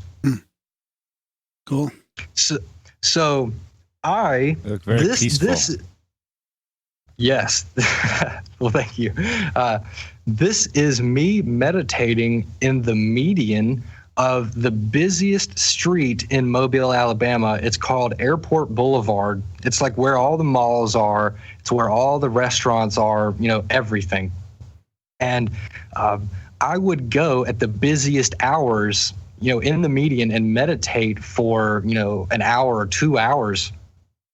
And this was at 7 a.m. So this was like when everyone's, going to work and you're in their cars and they're in their, get ready for this, this horrible day or, for whatever it is, For a lot of those people, I'm sure like they're really excited, but I know for a lot of those people, they're really stressing that it's Monday and it's 7 o'clock in the morning, and they have to go to work. But I'm in the middle of all of that, and I'm reaching relaxing states of mind. I mean, these people are driving 40, 45 miles an hour, only a few feet away from me. And the way that this photo was taken, it makes the median look a lot bigger than it actually was. But, if I stretched my arm out and I leaned in the direction that I was stretching my arm, I could basically touch the gravel of the road where these cars are driving. So they're very, very close to me.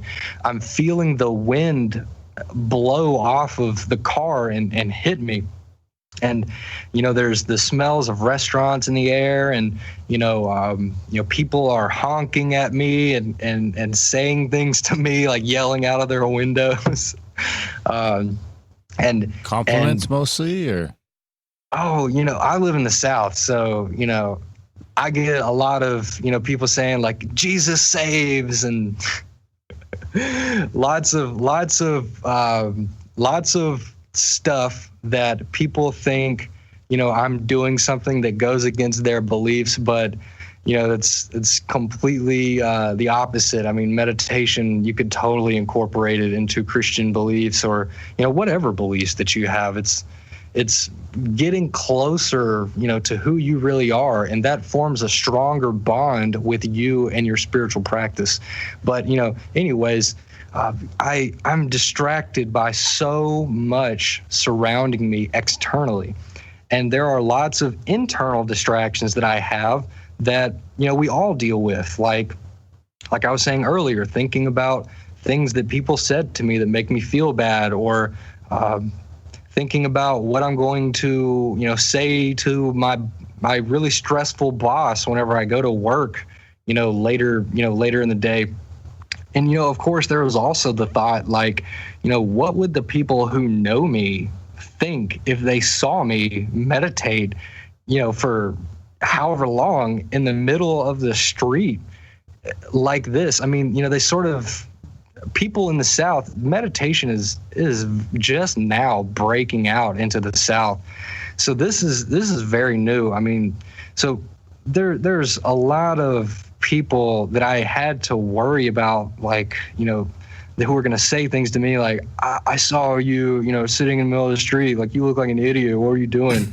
I mean, like I almost thought the same way too. Like, whenever the idea came to my mind, I was thinking, like, why is it that meditating in the middle of the street is the answer? And it's almost like whenever I first sat down, I was like, well, I don't know what's going to happen, but, whatever's going to happen is going to happen. And I ended up, the first time that I did it, having one of the most unbelievable experiences that I could ever describe to you guys, through meditation. It was unbelievably powerful. Once I got through all the anxiety of being where I was, it's almost like I was swimming in an ocean. Everything was just, it was just all together. And, there are service roads that lead to these main roads where, you see people driving in the direction, backwards and then driving in the direction forwards. There are service roads that lead to these main roads. And I relaxed so well, and I was at peace, and I could notice the patterns of the traffic that were going by. So I could notice when it was a line of traffic at the main light that was driving past me, and also when it was just people getting off on the service road. And it was a much smaller group than people who were in line from the main road. So it's sort of like I began to notice the structure of the traffic that I was surrounded by. And going on a larger and larger scale, I begin to notice the patterns and the structure of, the way that the Earth rotates around the sun, and the way that the sun spirals around the Milky Way, and the way that we're all just Allegedly. sort of in the middle of allegedly. The way that we're all just sort of in the middle of this gigantic symphony that's taking place, And we're all and there's connected. so much. Yeah. There's so much that's going on right now at this very moment that we have no idea about, that our minds, we can't comprehend how much is going on outside of, what's going on just right now. So that's what interesting we're to me focused on. because that really sounds similar to like an Psychedelic, LSD or a psilocybin experience where you can kind of step outside yourself and start taking a look at. I mean, I remember times when I was on LSD, like even being able to see like the thought processes and mannerisms and little like fucking goofy little anecdotes and twitches that my friends had, you know what I mean? And you could almost see like the repetition of their body motions and fucking Like seeing bigger patterns. or yeah, something. exactly. Yeah. Or stepping back. Yeah, exactly like he's discussing being able to do in the middle of the freeway. Yeah. I don't think I could do it in the middle of the freeway on acid. Well, I couldn't do it at all because my acid days are behind me. Well, and imagine the effect you had on other people just seeing you and seeing how relaxed you are in the middle of that chaos, and maybe you affected people to just try relax themselves. I mean, maybe a bunch of people took a deep breath that day, and that's all it takes to bring a little bit more awareness to their situation. If you can just sit there peacefully in the middle of all that, then maybe that triggered a bunch of other people to do the same. Yeah, absolutely. There were many people. I've done this several times where I'll meditate in the middle of the street for hours at a time, and there will be lots of people who the meditation center is very close to where I'm meditating in this picture. So there will be lots of people who would see me, and then they would go to the meditation center and they would talk to the people who, I mean, these are people who have never tried meditation before, never, didn't really know a whole lot about it, but they see me and they're immediately intrigued, and then they go to the meditation center and they begin, asking questions and learning more, and maybe even begin practicing. And to be honest, that really wasn't what my goal was. Like, I didn't do this to get attention or anything like that. Like, it was really to figure out myself and to figure out like what meditation really is. And just like how you were describing, with the LSD experiences, it's almost exactly like that. And a lot of, I would say that meditation, LSD is like taking an elevator up to, the highest level, like, to the orbit of the Earth, and you're having this great perspective of everything that's going on around you. But once you take the elevator, you have to come down, whereas, and you come down quickly, but through meditation, it's like taking the stairway up to the great perspective that you had, just like when you were on LSD, but it takes much longer for you to come down that stairwell once you've gone all the way up. And so you experience the whole calm, relaxed, and widely aware state of mind for a long time. I mean, you begin to implement that idea of being in a large awareness into your daily life, because I've done LSD before, and I've experienced that, and I mean, I enjoyed it. But, I wanted to find a way to have similar experiences that maybe weren't as frightening at times. And of course, I can't be taking a psychedelic that lights my brain up like a light bulb for the rest of my life, it's another reason why I became interested in meditation, because it gave me the same perspective as whenever I was on LSD, but it allowed me to maintain that perspective for weeks, months, for as long as I'm practicing meditation. It's like one continuous, I guess to relate it would be like one continuous trip that just never ends, but it's much more manageable, it's much more enjoyable, and you can benefit from it much greater than, taking a drug. And it's just much more advised by medical professionals. Currently. Right on. I think psilocybin's making a comeback, baby. Yeah, probably mushrooms. Maybe not LSD. Yeah, LSD. But psilocybin. Yeah.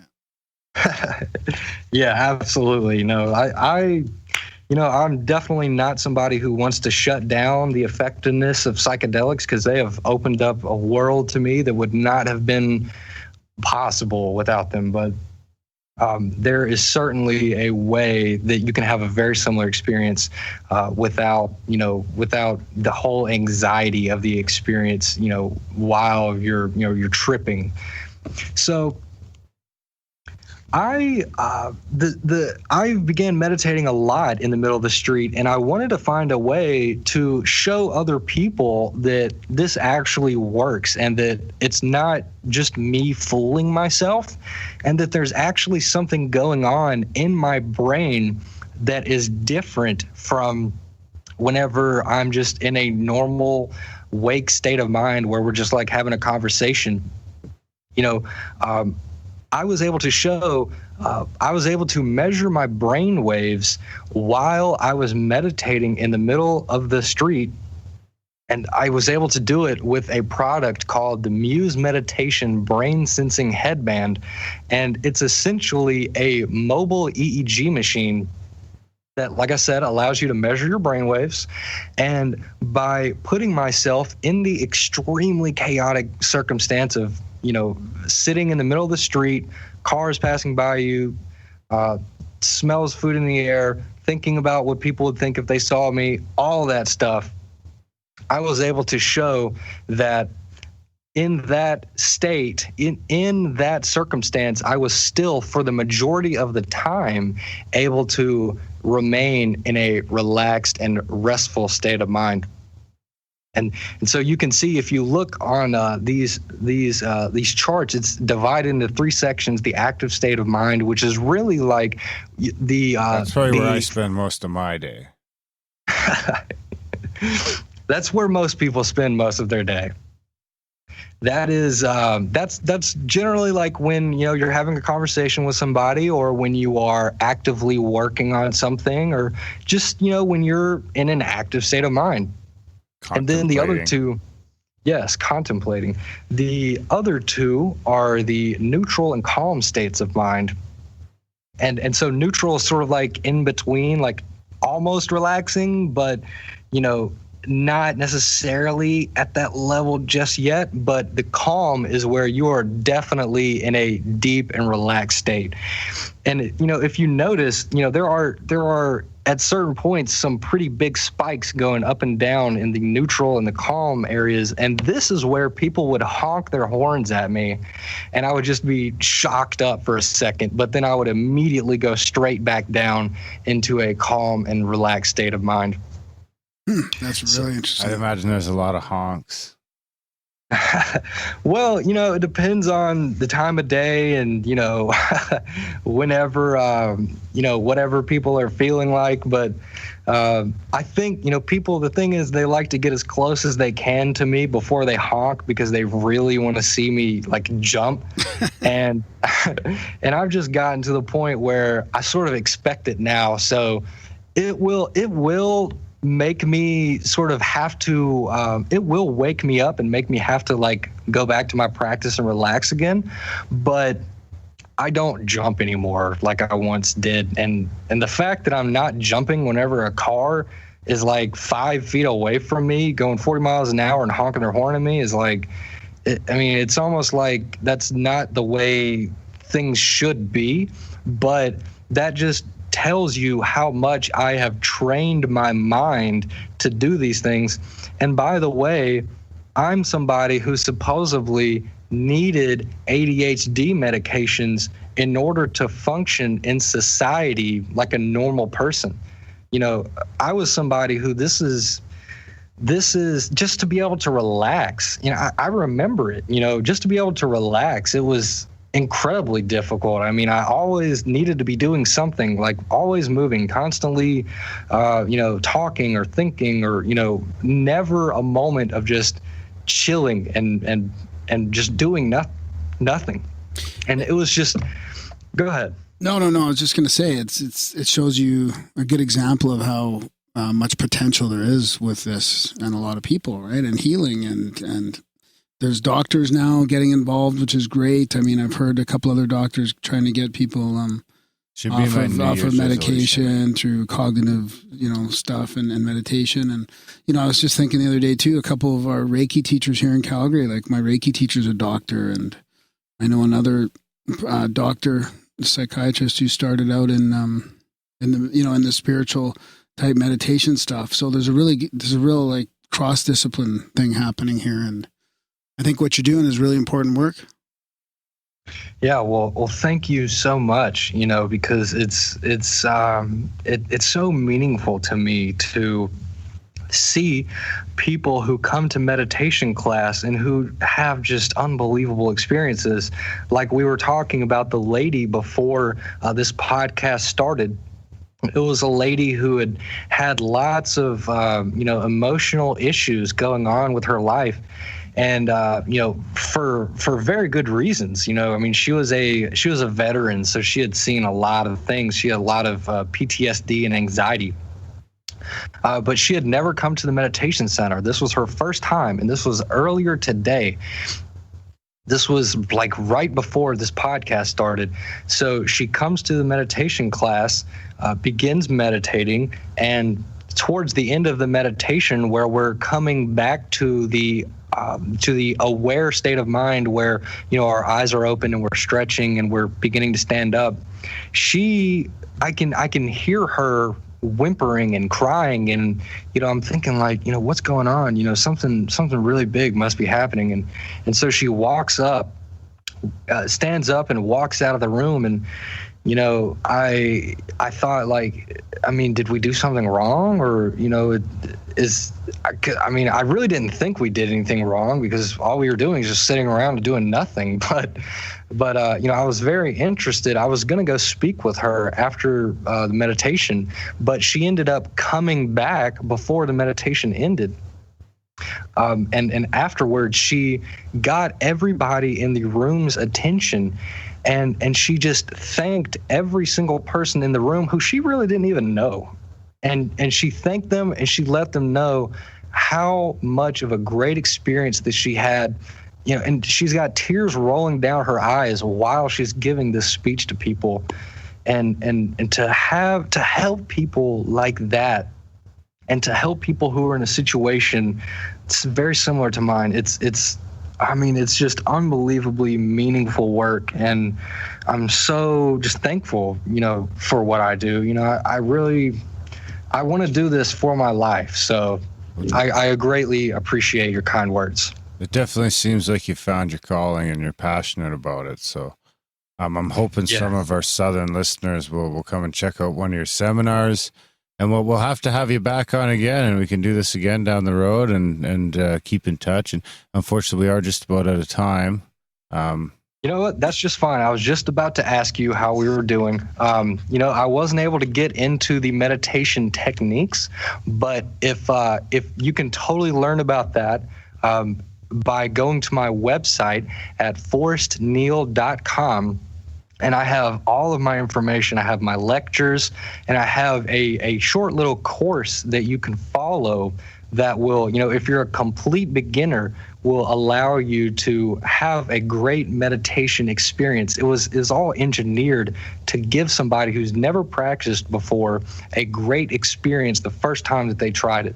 So it's totally okay that we weren't able to go over that information this time, maybe next time, but you can totally find it by going to my website.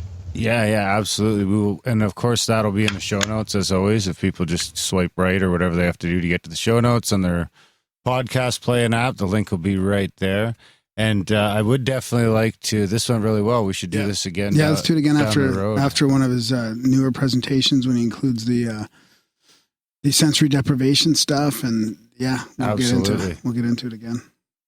Yes, and that's going to be the first of the new presentations that I'll be giving. So that will be pretty early on in the beginning of the year. So I'm very much looking forward to that. Beautiful. Right on.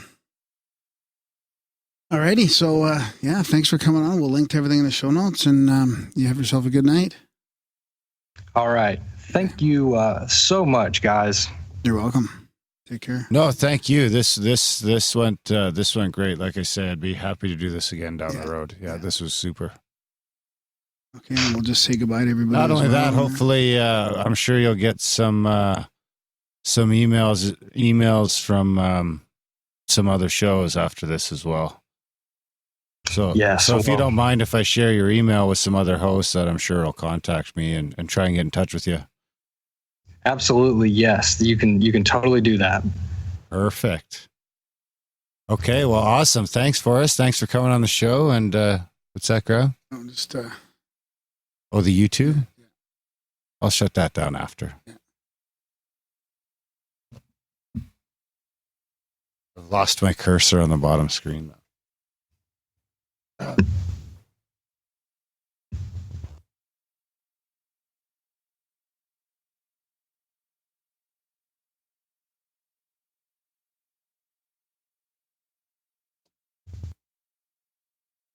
Sorry, I had to get on my phone a little bit this time too. There was a gas leak at home, so I had to deal with that a little bit. Is everyone okay? Yeah, everyone's okay. Right on. So big thanks to Forrest for coming on the show. He's another one of the guests that were a listener that we just randomly stumbled upon because of the John Anthony West fundraiser, and we can do just the turns outro out to be later. fantastic. This is the outro. We're doing the outro right now. No, it's too late now. It's happening. So just get on board. Okay. That was great. Yeah, it was. Yeah, it was fantastic. I needed some more inspiration for meditation as well. So I'm thinking this might have been the inspiration I needed. Good. Right maybe on. I'll give it a whirl in the new year. Over the Christmas break would be a good time to maybe try and do some relaxing. Yeah. Right on. Good. So we should do it together one day. And I'll guide it. I'll guide it. No, you're not guiding me anywhere, bro. Sorry. No offense. Big thanks to the guys for coming into the live chat. Which I'm shutting down right now, but yeah, that's thanks for you guys for checking that out. It's always fun to have people in the live chat, which we do from time to time sporadically. So it's best just to follow us on Twitter. It'll probably usually be Wednesdays, but it'll be sporadically. It'll usually be on a Wednesday, but other than that, we don't really have any fucking idea. So it's best to just follow us on Twitter or be in the chats or something like that, because if you're not, you might miss it. Right on. So yeah, check out Grimerica.ca/support if you don't mind, guys, and sign up for a monthly there if you can to help us keep having these chats without any commercials, any paywalls, any bullshit like that. Sign up for a monthly today. Do a one-time donation if you can't afford to do that. There's a bunch of ways to support the show non-financially in the show notes. So do all that shit. All right, guys. Thanks for listening, and we will see you next week. It was a bright morning.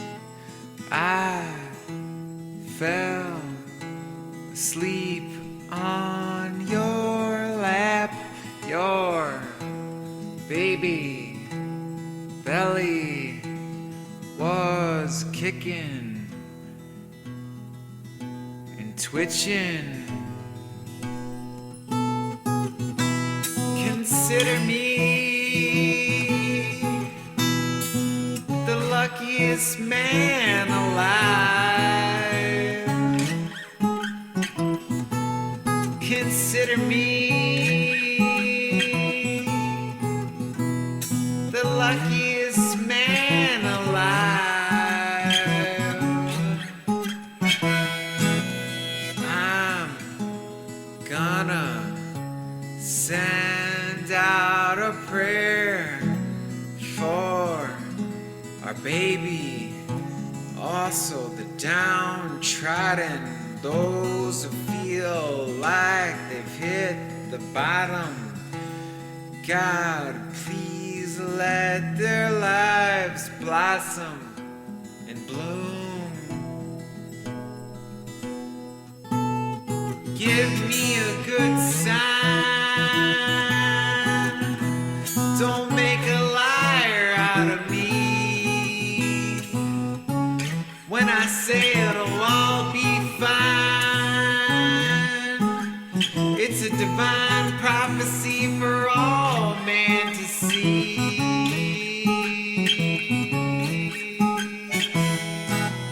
We've come a long way together. The love you show me makes me feel light as a feather.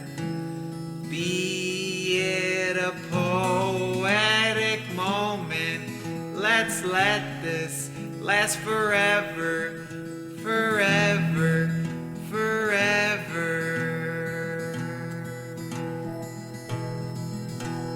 We're gonna have a baby, do-do-do.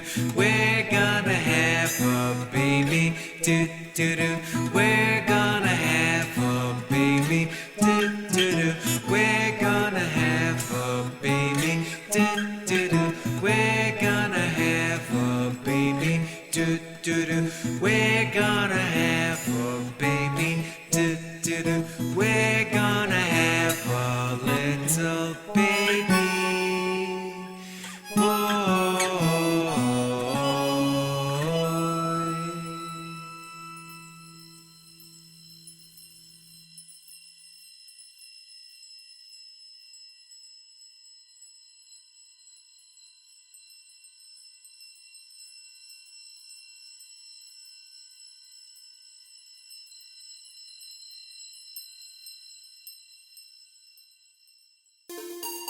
If more of you supported the show, I'd be less sick of podcasts. The blah blah. Sending out good vibes, Blah blah. good vibes, good vibes, good vibes, good vibes. 108 breaths of deep gratitude and prayers for guidance and protection. And put on a didgeridoo and shamanic drumming track. Shivers or vibrations and stuff like that. 108 breaths of deep gratitude and prayers for guidance and protection. And put on a didgeridoo and shamanic drumming track. Shivers or vibrations and stuff like that. 108 breaths of deep gratitude and prayers for guidance and protection. And put on a didgeridoo and shamanic drumming track. Shivers or vibrations and stuff like that. If more of you supported the show, I'd be less sick of podcasts.